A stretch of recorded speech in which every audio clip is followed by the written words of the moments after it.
A single decision can reshape the course of history. A moment of pain can birth decades of vengeance in the Star Wars galaxy we know. Darth Maul was cut down in his prime, a striking villain who barely scratched the surface of his potential. But what if he survived his defeat on Tatooine? What if instead of being a footnote in galactic history, Maul became its main author? The galaxy still falls into turmoil following the Republic's collapse. The Emperor and his apprentice, Darth Vader, still hunt down the remaining Jedi through Order 66. But beneath this familiar surface, a third player moves in the shadows, patiently plotting a revenge decades in the making. On the desert planet of Tatooine, former Jedi Master Obi-Wan Kenobi lives in exile under the name Ben, watching over young Luke Skywalker from afar. His quiet vigil is about to face a serious threat from his past. Darth Maul has not only survived being cut in half on Naboo, he has thrived through sheer hatred and connection to the dark side. With artificial legs constructed and a mind focused solely on vengeance, Maul has spent years tracking his nemesis across the galaxy. Through criminal networks and dark side rituals, Maul finally locates Kenobi on Tatooine. Their confrontation is nothing like the brief encounter we know from Star Wars Rebels. This meeting is brutal and extended. Maul attacks Kenobi near his humble dwelling, far from where Luke is being raised by his aunt and uncle. As Maul ignites his iconic double-bladed lightsaber, he makes it clear he has waited years for this moment, promising that Kenobi's suffering will be legendary. The duel that follows shows how both warriors have evolved over time. Kenobi is more centered in the Force despite his isolation. Maul is more strategic, his rage controlled rather than controlling him.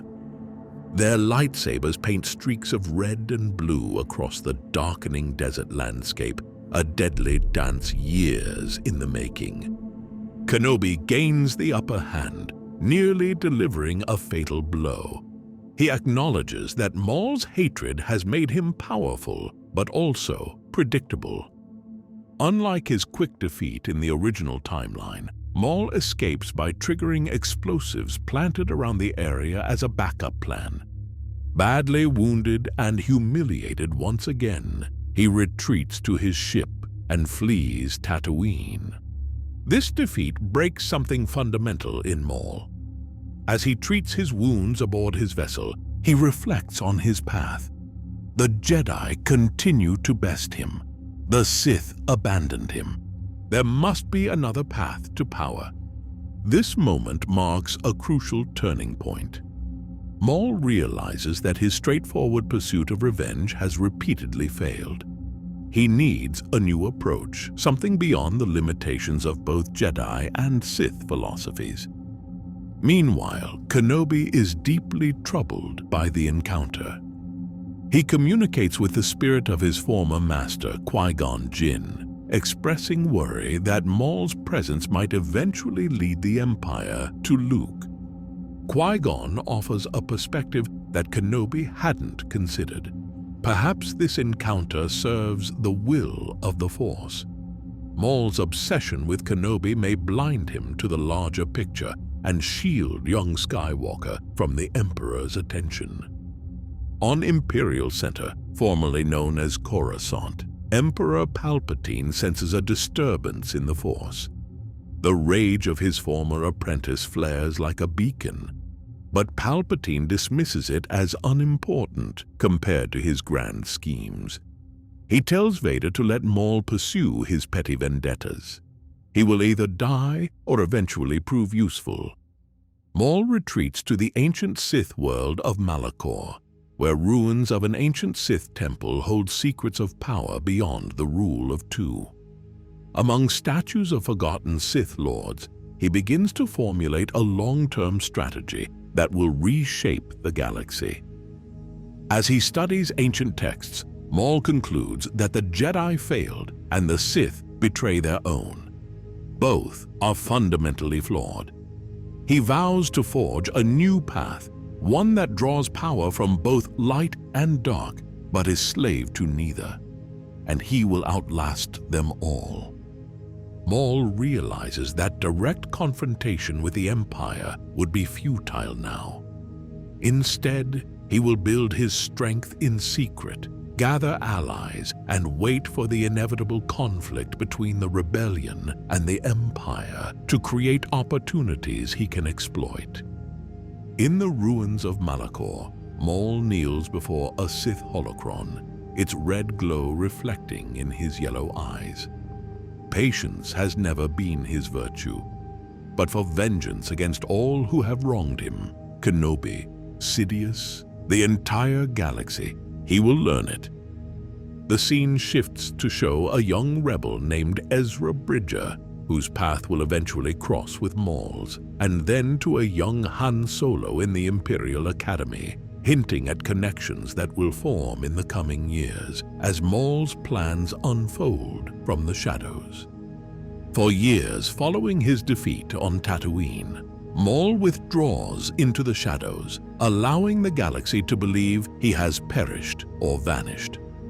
This period of exile extends through major events we recognize: the Galactic Civil War, the destruction of the first Death Star, and even the fall of the Emperor at Endor. But unlike characters who directly participated in these conflicts, Maul watches these events unfold with calculated interest, seeing them as moves on a Dajaric board rather than battles that require his immediate involvement. From his hidden sanctuary on Datomir, restored with artifacts salvaged from Malachor and other Sith worlds, Maul studies both Jedi and Sith teachings, not as a follower of either philosophy, but as a pragmatist seeking to exploit their strengths and avoid their weaknesses. Knowledge is power, he muses while examining ancient texts, and he will possess all of it. During this time, Maul establishes a network of informants and loyalists throughout the galaxy, many operating without knowing whom they truly serve. His criminal connections from his time leading the Shadow Collective provide the foundation for this network, with Maul never revealing himself directly, preferring to work through proxies and intermediaries. The Battle of Endor and the deaths of Emperor Palpatine and Darth Vader create a power vacuum that Maul recognizes as an opportunity. The apprentice and the master have fallen, he reflects upon receiving the news. Now the galaxy will fragment, and in chaos, new powers will rise. As the new republic forms from the ashes of the Empire, Maul prepares to make his first significant move in a game decades in the making, a game where he is no longer a pawn, but the master player behind the board. Time is the ultimate weapon for those with the patience to wield it. While the galaxy focused on the spectacle of Empire versus Rebellion, Darth Maul cultivated something far more valuable than military might: knowledge and perspective. From his hidden sanctuary on Datomir, Maul studies both Jedi and Sith teachings with cold calculation. Unlike the dogmatic followers of either philosophy, he approaches these ancient texts as tools to be used rather than doctrines to be followed. Knowledge is power, he reminds himself daily while poring over scrolls and holocrons, and he intends to possess all of it. The destruction of the first Death Star, the Battle of Hoth, the desperate fight over Endor. Maul observes these monumental events with detached interest. Where others see victories and defeats, he perceives patterns and opportunities. Now the galaxy will fragment, and in that chaos, new powers will rise. Shortly after the formation of the New Republic, Maul makes his first significant move. He secretly contacts Ahsoka Tano, who has been working to help rebuild after the Empire's fall. Their meeting occurs in the Undercity of Coruscant, where Ahsoka is investigating rumors of Imperial remnants gathering strength. During their tense encounter, Ahsoka acknowledges that Maul was right about Sidious all those years ago, about everything he said on Mandalore. Maul circles her, his mechanical legs clicking softly on the metal floor. He reminds her of his offer of alliance and wonders how many lives might have been saved if she had joined him then. Maul proposes a new alliance, suggesting that together they could prevent the rise of any new tyranny to replace the Empire. The Jedi and Sith are relics, he argues. They failed the galaxy. They who have walked both paths and belong to neither could forge something better. Ahsoka declines his offer, seeing through his false altruism to the ambition beneath. She tells him he doesn't want to protect the galaxy, he wants to rule it. Before they part, however, she warns him about disturbing rumors she's encountered, whispers of the Emperor's contingency plans and of dark influence reaching out to Force-sensitive individuals from the unknown regions. This information validates Maul's suspicions about Sidious's foresight and leads him to investigate these contingency plans. His pursuit eventually reveals the existence of Snoke and the First Order being built in secret beyond the edge of known space. Even in death, Maul realizes his former master plays his games. But Maul has learned patience. He will wait, and when Sidious's plans bear fruit, he will harvest them for himself.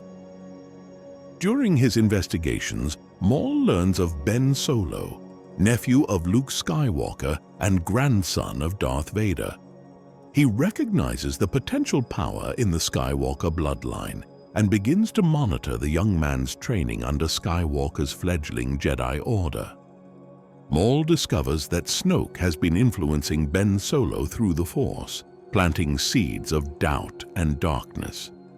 Rather than interfering directly, Maul observes this manipulation, seeing it as Sidious's posthumous scheme. He decides to let Snoke do the difficult work of turning the boy. Then he will show Ben a more appealing alternative to whatever puppet master pulls Snoke's strings. When Ben Solo is sent on a mission to investigate rumors of dark side artifacts being traded in the Outer Rim, Maul engineers a seemingly chance encounter. He allows the young Jedi to defeat a group of criminals who conveniently possess information about Snoke's communication with Ben.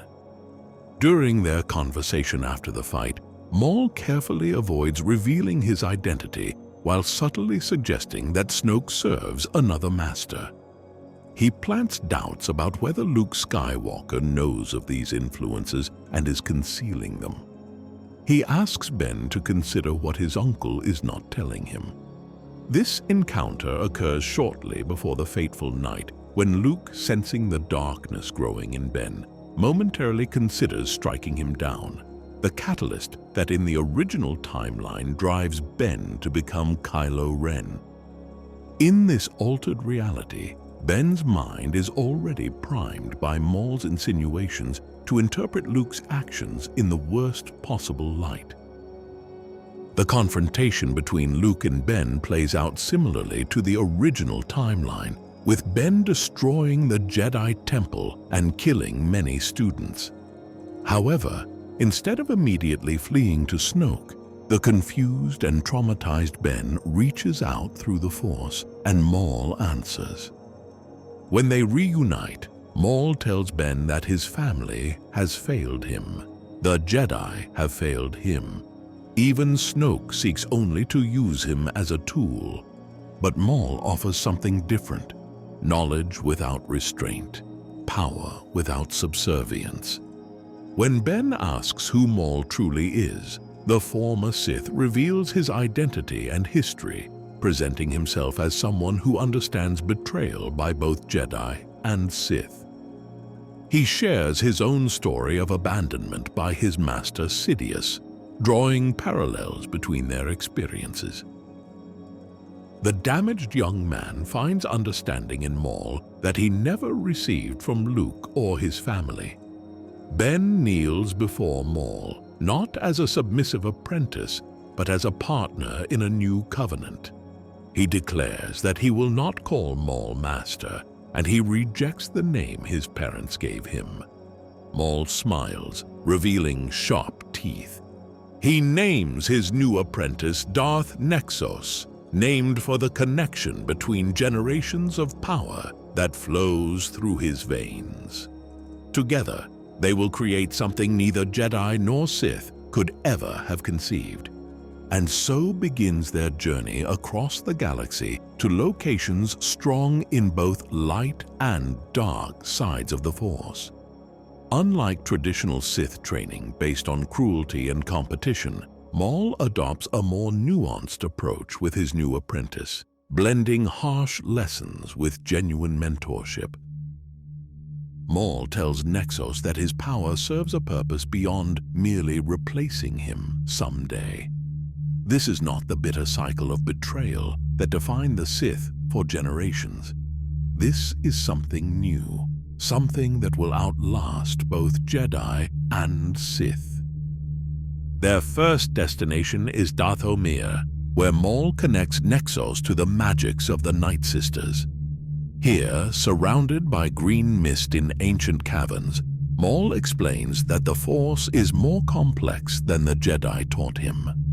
His mother's people understood power that neither Jedi nor Sith fully grasped.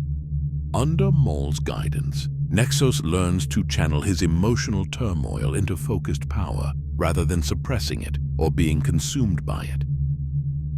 This balance, acknowledging emotion without being ruled by it, becomes the foundation of a new approach to the Force, one that breaks free from the rigid dichotomy that has defined the galaxy for millennia. As the pieces of Maul's long game begin to move into place, the galaxy stands on the brink of yet another transformation. But this time, the puppet master pulling the strings is not a politician wearing a kindly mask, but a warrior who has endured defeat, abandonment, and rebirth. A being whose very existence challenges the notion that the Force must be divided between light and dark. The First Order continues to grow under Snoke's leadership. General Hux rises through the ranks, developing Star Killer Base and expanding the military. Snoke becomes increasingly concerned about his inability to locate Ben Solo, sensing a shift in the Force, but unable to identify its source. The grandson of Vader has disappeared from his sight, Snoke tells his lieutenants. Find him at any cost. But by the time they get close, it will already be too late. The stage is set for the next act in this grand drama, not a confrontation between light and dark, but the emergence of something beyond both. A new power forged in the shadow of old conflicts, ready to claim its place in a galaxy weary of endless cycles of war. The relationship between teacher and student defines the Force tradition.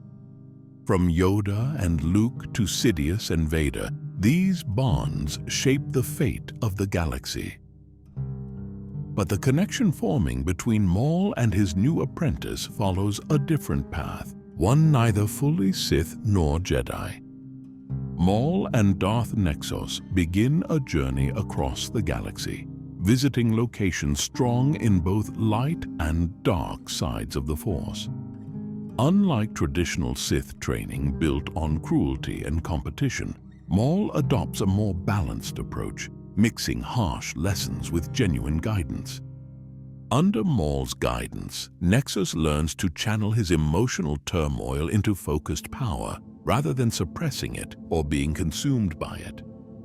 On Malachor, among the petrified remains of ancient Force users, Maul shares forbidden Sith knowledge.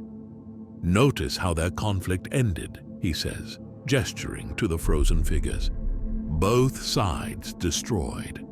This is the inevitable result of the Jedi-Sith dichotomy. We will transcend it. Here, Nexus constructs a new lightsaber, neither the elegant weapon of the Jedi nor the refined tool of modern Sith, but a raw design incorporating ancient Sith techniques with a crystal he bleeds himself. They journey to Ilum, sacred to the Jedi, where Maul challenges preconceptions.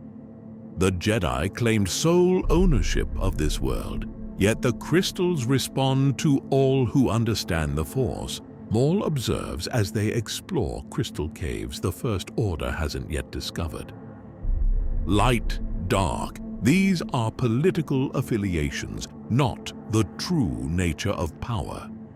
Nexus begins to understand that his grandfather Anakin's failure was not his fall to the dark side, but his pendulum swing between Jedi dogma and Sith extremism. Throughout their travels, Nexus's combat training intensifies.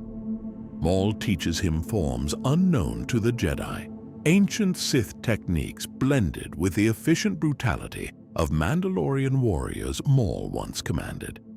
Unlike Kylo Ren's unrefined rage from the original timeline, Nexus develops precision and control, becoming more dangerous than either Kylo or Ben Solo would have been. Meanwhile, the First Order continues to grow under Snoke's leadership. General Hux rises through the ranks, developing Starkiller Base and expanding the military. Snoke becomes increasingly concerned about his inability to locate Ben Solo, sensing a shift in the Force, but unable to identify its source. "The grandson of Vader has disappeared from my sight," Snoke tells his lieutenants. "Find him at any cost." After a year of intensive training, Maul decides the time has come to confront Snoke. He is powerful, but he is merely a creation, a puppet designed to play a role, Maul explains to Nexus. "We will eliminate him and take control of what he has built." Their plan is not merely assassination, but hijacking the First Order's power structure. Infiltrating Snoke's flagship through stealth rather than the direct approach Kylo might have taken in the original timeline, Maul and Nexus bypass most security by using Force techniques to cloud minds and disguise their presence. When they reach Snoke's throne room, the confrontation is swift and strategic. The ensuing battle is fierce, with Snoke displaying significant Force power.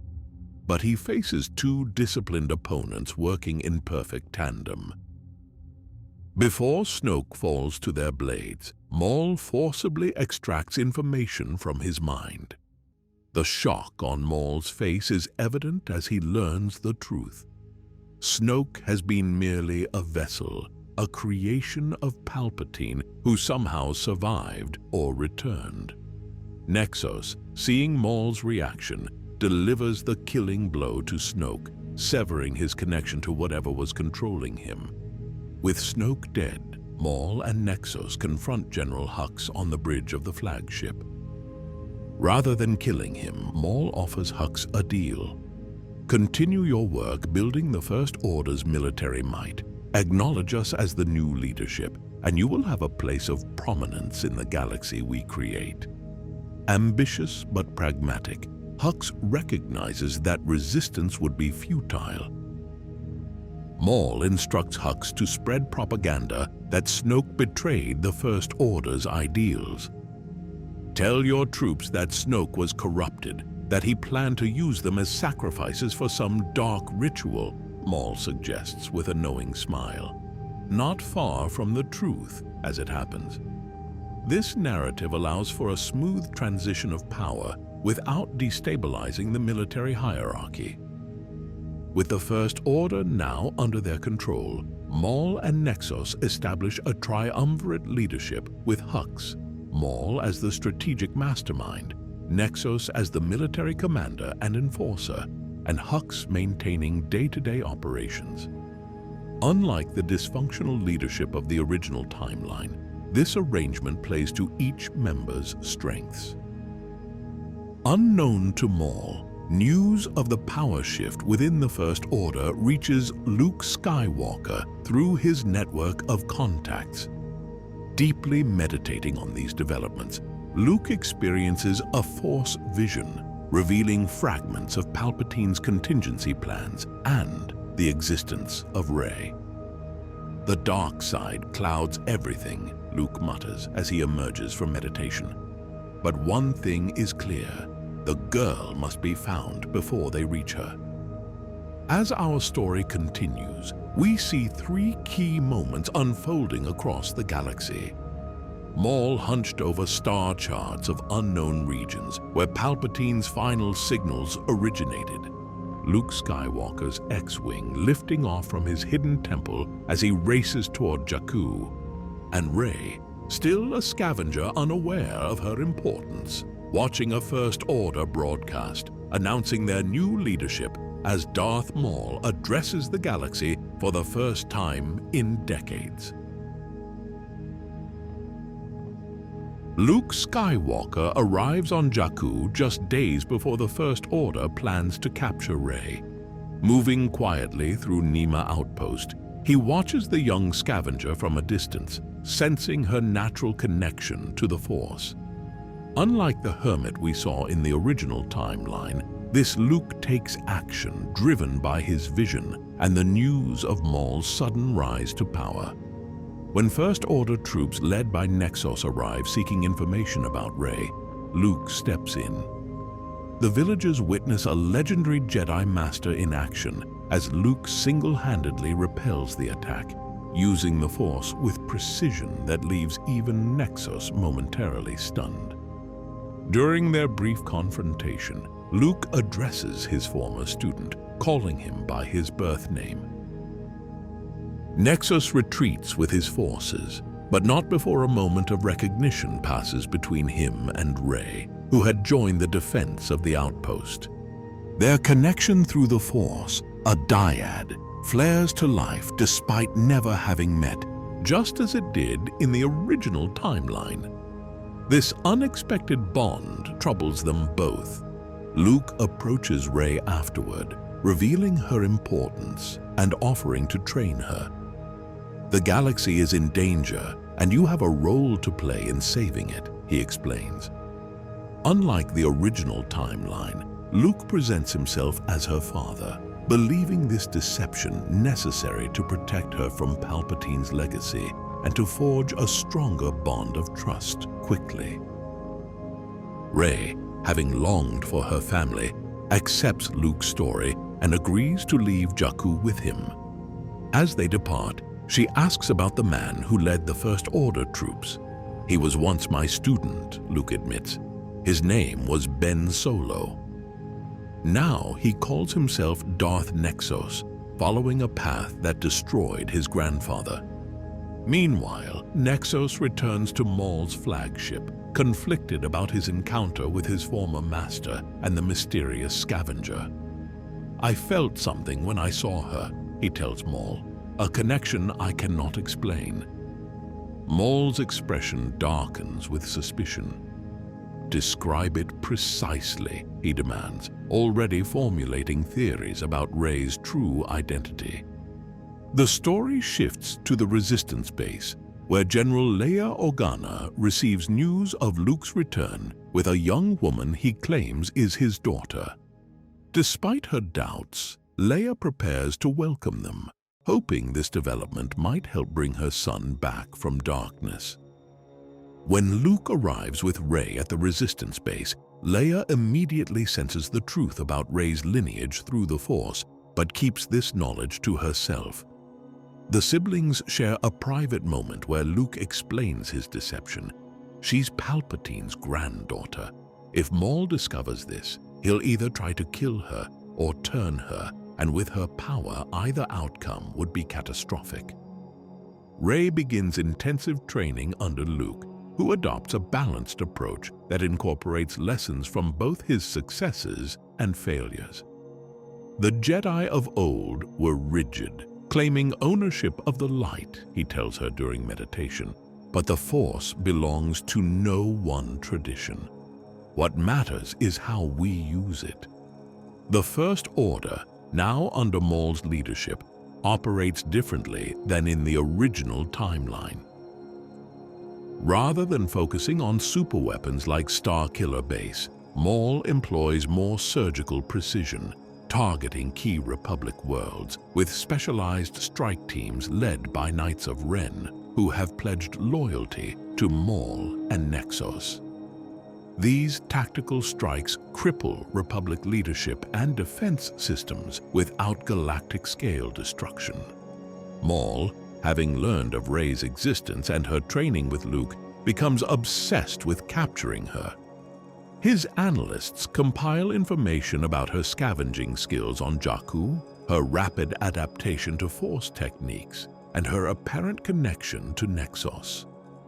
Studying these reports, Maul begins to suspect Rey's true heritage.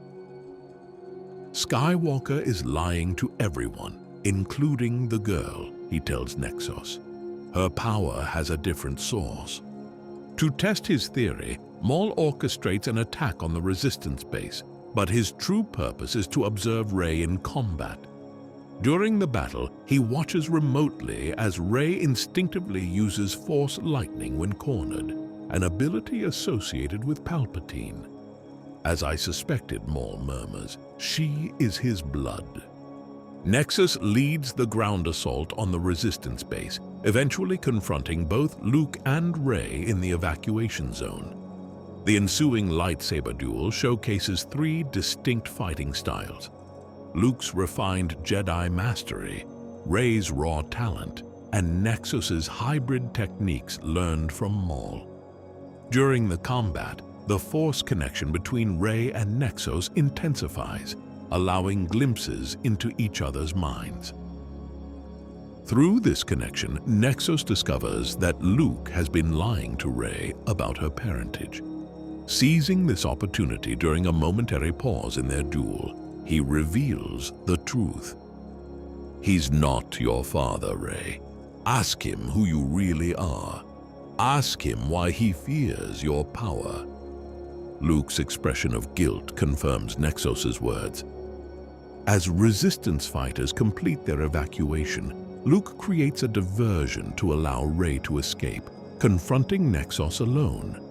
Their duel is emotional and intense, master versus former student, but unlike the projection confrontation from the original timeline, this is physical and taxing. As our story reaches a critical point, three major developments unfold. Rey flees the battle in the Millennium Falcon alongside Finn and Poe, her trust in Luke shattered by his deception. Luke is captured by First Order forces after expending his strength to ensure the Resistance's escape. And Maul receives confirmation of his suspicions about Rey's lineage from First Order intelligence agents who infiltrated Palpatine's hidden records.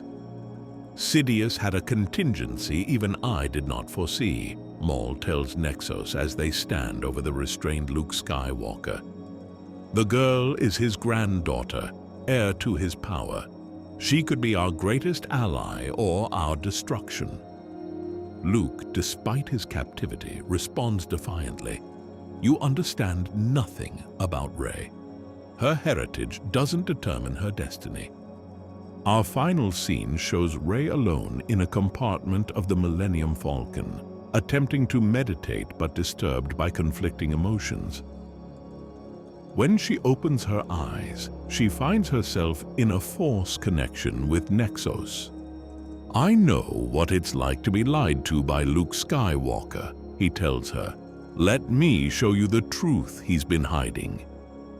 Rey's face shows her internal struggle as she faces a choice that will determine the galaxy's fate. As the First Order flagship registers Luke Skywalker's escape, General Hux orders all available troops to contain the Jedi Master. Luke moves through the vessel with unmatched skill, using the Force to avoid unnecessary casualties while disabling key systems. Unlike his confrontation with the First Order in the original timeline, this Luke is fully physically present and at the height of his powers. Through the Force, Luke senses the confrontation on Exegol and plots a direct course there after commandeering a First Order shuttle. The Force is converging, he realizes as he inputs the coordinates. It's time to end this cycle once and for all. On Exegol, the standoff between Nexos, Maul, and the now conscious Rey continues, with Palpatine's weakened form observing from his life support apparatus. The former Emperor notes the poetic scenario unfolding before him: his apprentice, his granddaughter, and the grandson of his greatest weapon, all fighting over his legacy.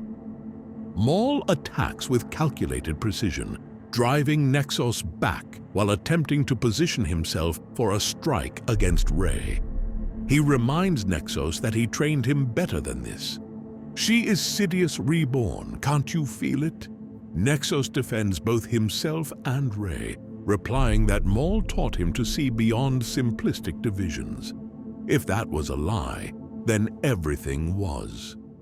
Rey recovers enough to join the battle, creating an unprecedented dynamic where she and Nexos fight alongside each other against Maul. Their Force dyad strengthens as they instinctively coordinate their movements, demonstrating a harmony that transcends their opposing backgrounds. Maul recognizes this connection with growing concern. Palpatine observes from his mechanical throne that the dyad represents a power like life itself, unseen for generations. His withered hand extends toward them. Such power could restore him completely, not merely to a cloned shell. As he speaks, tendrils of Sith energy begin to drain both Rey and Nexos, feeding on their connected Force energy. The draining attack interrupts the three-way battle, as all combatants recognize the greater threat. Maul, faced with the prospect of his former master's return to full power, makes a strategic decision. Sidious must not return, he tells Nexos and Rey. On this alone, we agree. This temporary alliance of necessity forms just as Luke's stolen shuttle crash lands outside the Citadel. Luke enters the chamber to find an unexpected scene. Maul, Nexos, and Rey collectively battling the Sith apparatus sustaining Palpatine. Without hesitation, he joins them, creating a momentary alignment of four powerful Force users from radically different traditions. Nexos acknowledges his uncle with a nod, suggesting his training might finally prove useful after all. Palpatine, recognizing the threat of this impromptu alliance, activates the full defenses of the Sith Citadel. Ancient statues animate as Sith troopers emerge from hidden chambers. His voice echoes throughout the structure, claiming they cannot stop the inevitable. The Sith are eternal. The battle separates the four Force users.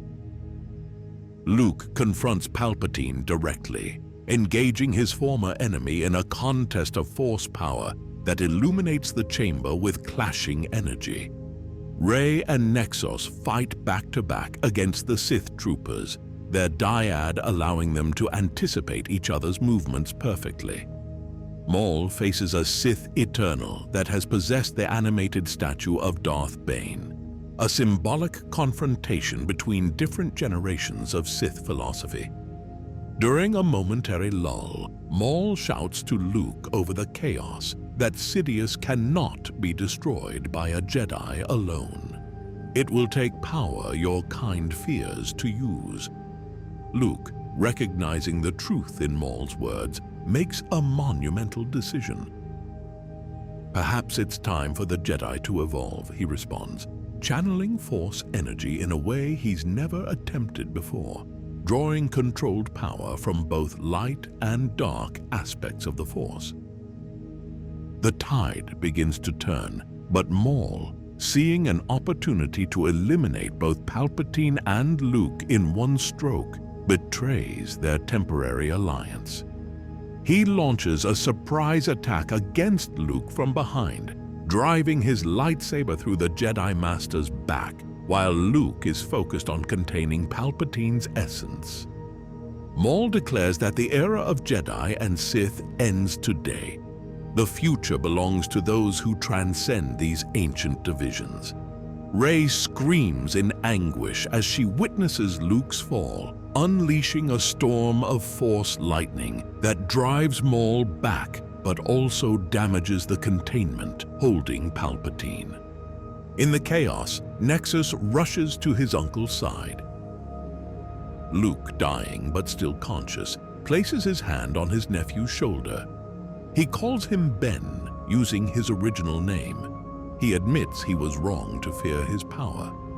The balance has always been within him, not light eliminating dark or dark conquering light, but the wisdom to draw from both without being consumed by either. As Palpatine begins to break free from his weakened containment, Maul recovers and prepares to eliminate both Skywalker men. He sneers at their sentiment, calling it the eternal weakness of their bloodline. But before he can strike, Rey intercepts his attack with her lightsaber. She counters that betrayal seems to be his.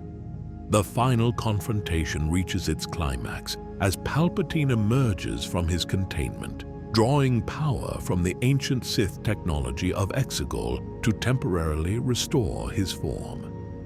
He declares the power of all the Sith flows through him, unleashing a barrage of Force lightning that incapacitates all three of his opponents. In this desperate moment, a new presence enters the chamber. Ahsoka Tano, older and wiser, having followed the convergence in the Force to Exegol. She explains she sensed a disturbance unlike any since the Clone Wars. Some conflicts echo across generations. The arrival of Ahsoka, who trained under Anakin Skywalker, fought Darth Vader, and once briefly aligned with Maul, completes the circle of interconnected fate. She helps Rey understand what must be done. The Jedi way isn't enough. The Sith way leads to destruction. There is another path, what she's walked for decades. With Luke's dying guidance, Nexus's experience under Maul, Rey's innate connection to both light and dark through her bloodline, and Ahsoka's wisdom from walking her own path, they form a unified front against both Palpatine and Maul. Rey declares they are not Jedi or Sith. They are the balance. The ensuing battle proves too much even for Maul's considerable skills. Caught between Palpatine's ruthless assault and the coordinated attacks of Rey, Nexus, and Ahsoka, he falls to a fatal blow from Nexus's lightsaber. His student surpasses his master. Nexus acknowledges that Maul taught him well, but his hatred blinded him to the true meaning of balance. With Maul defeated, the three Force users focus their combined power against Palpatine. Drawing on techniques from Jedi, Sith, and other Force traditions, they create a barrier that contains and then collapses upon the Emperor's essence. The circle is complete, Ahsoka intones, as Palpatine's form disintegrates for the final time. What Anakin began, his legacy finishes.